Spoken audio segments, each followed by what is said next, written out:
मम्मा, आप हर रोज भोजन कैसे ढूंढ लेती हैं, जबकि जंगल में तो इन दिनों सूखा चल रहा है। एक मम्मा को अपने बच्चों का पेट तो भरना ही होता है, चाहे हालात कैसे भी हों, कैसा भी मौसम हो। ये मम्मा पापा की जिम्मेदारी होती है मेरी जान, कि वो अपने बच्चों की रक्षा करें और उन्हें भोजन दे। और मम्मा, बच्चों की क्या जिम्मेदारी होती है? कुछ भी नहीं, यही के बस खुश रहें और अपने मम्मा पापा से प्यार करते रहें, क्योंकि मम्मा पापा अपने बच्चों से बदले में कुछ भी नहीं चाहते। मम्मा पापा तो केवल अपने बच्चों के प्यार के भूखे होते हैं। फिर वहाँ कबूतर आ जाता है। चिड़िया बहन, चले, आज हमें दूर जाना होगा क्योंकि घर के आसपास तो खाने को कुछ भी नहीं है। मैं भी आपका ही इंतजार कर रही थी।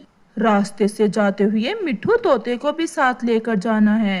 गुड़िया बेटी, घर से बाहर नहीं जाना और कोई भी आए तो दरवाजा नहीं खोलना। फिर चिड़िया कबूतर के साथ भोजन की खोज में निकल जाती है। रास्ते में बैठा मिट्ठू तोता भी उनका इंतजार कर रहा था और फिर उन्हें देखकर मिट्ठू भी उनके साथ उड़ता है। वो जंगल के बाहरी हिस्से में पहुंच जाते हैं। सामने एक मकई का खेत था, जिसे देखकर उन सबके मुंह में पानी आ रहा था।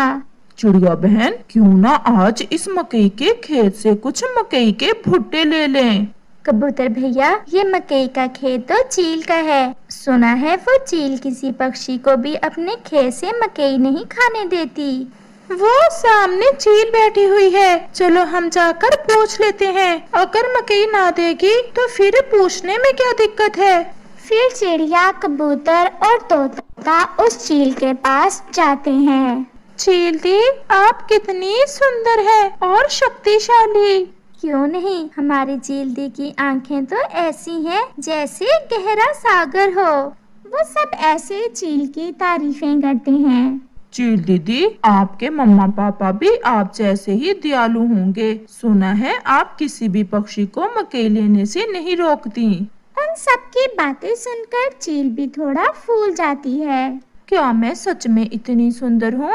तो और क्या चील दी, आपकी माँ जी मेरी मम्मा की सहेली थी। मेरी मम्मा बताया करती थी कि आपकी मम्मा भी आप जैसे ही सुंदर थी। अगर ऐसा है तो आप सब मेरे मकई के खेत से एक एक भुट्टा ले लें। आपकी बातें ही इतनी अच्छी थी, इसलिए मैं आपको मकई दे रही हूँ, वरना मैं किसी पक्षी को खेत से मकई नहीं लेने देती। आप सब कल फिर आ जाना और मुझसे ऐसी ही अच्छी अच्छी बातें करना और कल फिर मकई ले जाना।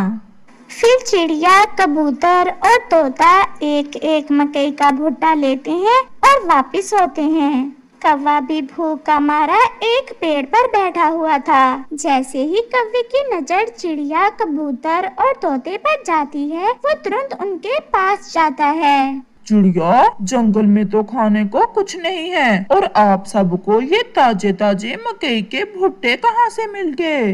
जंगल के बाहर चील दीदी के खेत से लाए हैं हम ये भुट्टे। क्या चिड़िया बहन, वो चील दी मुझे भी मकई दे देगी? कबूतर को शरारत सूझती है और वो कौवे से कहता है, जाओ जाओ, परंतु आपको जाकर चील से ऐसा कहना होगा। क्या क्या कहना होगा? कबूतर, बताओ बताओ।